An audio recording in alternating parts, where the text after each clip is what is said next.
Train पटरी पर अनवरत भाग रही थी और साथ ही भाग रही थी सुमन की सोच। खिड़की से बाहर देखते हुए याद आ रही थी माँ की।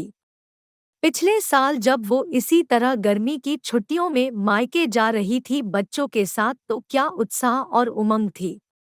कितनी तैयारी। साल की सबसे लंबी छुट्टी, बस समय जैसे कट ही नहीं रहा था। बच्चे भी नानी, मामी और उनके बच्चों से मिलने को चहक रहे थे। बच्चे तो आज भी उत्सुक थे, पर उसके मन में डर और चिंता थी। माँ अब गुजर चुकी थी और इस बार पहली बार वो उनकी नामौजूदगी में अपने मायके जा रही थी। पापा तो उसकी शादी के 2 साल बाद ही गुजर गए थे, पर माँ ने उसके मायके को संजो कर रखा था। पापा को हर बार मिस करती, पर माँ के होते परायापन नहीं लगा कभी। माँ भी महीनों पहले से उसका इंतजार करती, मनोहार से बुलाती, कितनी तैयारी करती और उस थोड़े से दिनों में साल भर की कसर निकाल देती। उसका छोटा भाई अमन और उसकी पत्नी रीति भी अच्छे थे, पर क्या अब भी सब वैसा होगा जैसा हमेशा होता था। घर तो माँ के बिना सूना लगेगा ही कहीं। वो हक, वो अपनापन, वो उसके आने की चाह, मनोहार कम तो नहीं हो गई होगी। जब से उसकी सहेली ने उसे अपने माता पिता के बाद मायके का बदला हाल बताया था, तभी से उसका मन इस अनजान डर से दुखी था। उसने यहाँ तक सोच लिया था कि अगर अच्छा नहीं लगा तो वो जल्दी वापस आ जाएगी। सोचते सोचते ही स्टेशन आ गया। अमन के साथ बच्चे भी लेने आए थे। घर पहुंची तो जैसे माँ बार बार गेट के चक्कर लगाती थी, वैसे ही रीति को पाया। घर के अंदर जाकर देखा तो उसका मनपसंद शरबत तैयार था। कमरा साफ और सुंदर फूलों से सजा था। नहाकर खाना खाने बैठी तो सब पसंद की चीजें बनी थी। शाम को माँ की तस्वीर के पास बैठी थी तो रीति चाय ले आई। बातों ने उसका मन बदल दिया। सच में माँ के जाने से घर सूना हो गया था। हर कोने में उनकी यादें बसी थी।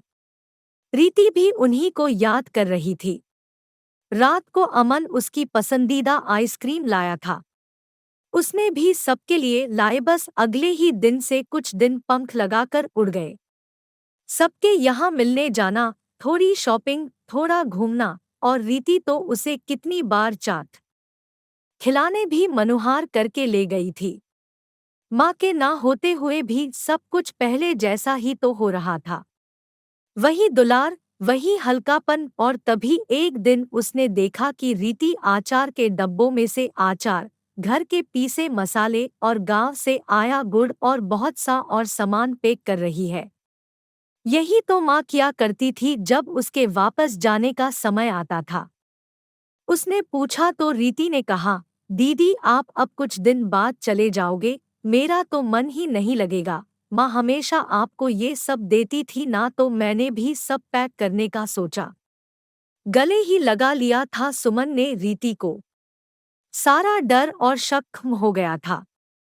इस एक महीने में माँ की याद बहुत आई, पर अमन और खासकर रीति ने उसे इतना प्यार, सम्मान और अपनापन दिया था कि वो समझ गई थी कि उसका मायका आज भी उसका था और हमेशा रहेगा।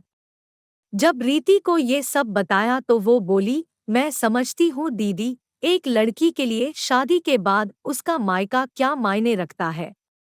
आप तो जानती हैं कि हम दो बहनें ही हैं। आज तो मेरे मम्मी पापा है, पर उनके बाद हमारे मायके का क्या मतलब रह जाएगा, ये सोचकर ही हम दोनों डर जाती है। किसके लिए जाएंगे हम वहां। मैं तो आपसे आपका मायका छीनने की सोच भी नहीं सकती। लड़की ससुराल में दुखी हो तब मायका वो जगह है जहां वो अपना दर्द बांटती है, कुछ सुकून मिलता है। और सुखी भी हो तो भी वही तो बचपन की यादें बसती है, जवानी के सपने, मस्ती, अल्हड़पन याद आता है। माँ के आंचल में वापस बच्ची बन जाती है और पिता का लाड और भाई बहन का साथ सब दुख और थकान भुला देता है। सुमन स्तब्ध रह गई थी। सचमुच जिनकी ये स्थिति होती है, उनका डर क्या होता होगा। उसने रीति से कहा, किसने कहा तुम्हारा मायका नहीं रहेगा? मैं तुम्हारी ननद ही नहीं बड़ी बहन भी हूं ना। भगवान करे अंकल आंटी का साया हमेशा बना रहे, पर खुद को कभी अकेला मत समझना। माँ नहीं है तो मैं तो हूं ना। जब मन करे मेरे यहाँ बच्चों को लेकर आना, कभी अमन तंग करे तो मुझे बताना और कभी संकोच मत करना। बस अब वापस जाने का दिन आ गया था। उससे जात तो रीति रो रही थी। फिर आने और जल्दी मिलने और रोज फोन के वादे के साथ आज सुमन वैसे ही विदा हो रही थी जैसे माँ किया करती थी, फिर आने के लिए। सुमन भाग्यशाली है कि उसकी माँ के बाद भी उसके मायके में सब कुछ पहले जैसा ही था, पर सबके साथ ऐसा नहीं हो पाता।